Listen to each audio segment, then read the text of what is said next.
Without even batting an eyelash. Oh. Okay, how much older than you? Siguro 5 to 6 years. Actually, it's very normal for males to have a crush or to like someone who's a bit Who's a older. little older. Lalo nung high Especially if school. you're young. Nung high school. Stand-time teacher mo yan, no? Yes. Oh, okay. Talaga? So what was it that you liked about her? Siguro yung ano lang, the way niya magturo, kung paano niya ipaintindi yung mga bagay. Parang ina-admire ko siya doon. So nakarelate ka with loving Miss Bridget? Oo. Hindi naman yung ganong level na talagang minahal ko si Bridget dun sa storya. Parang more on paghanga lang. Ganun. In-express mo ba yung paghanga sa kanya sa pamamagitan ng mga love letter na walang pirma? Sinabi mo ba sa kanya? Pinaalam mo ba doon sa naging crush mo na older than you na naging crush mo siya? Or secret lang? Hindi, sa akin lang. Saka yung, syempre, ilan sa mga pinagkakatiwalaan ko na kaklase ko. Kasi nahalata nila na kapag siya yung sa klase ko, sobrang ganado ko. Anong subject yung tinuturo niya? Mathematics. Okay, alam mo ng buong mundo ngayon. Ang galing! Ang galing!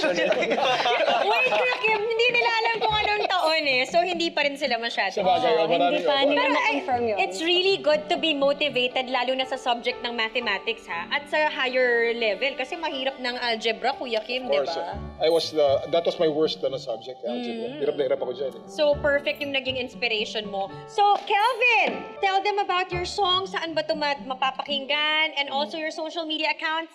Pwede niyo siya abangan sa Instagram ko kasi magpo-post naman ako sa stories, sa feed ko, na about sa song ko. Pero ang title niya is Slow Dance. Spotify, Apple Music, lahat po pwede niyo siyang pakinggan. Okay. O, Nikki, what do you want to plug naman?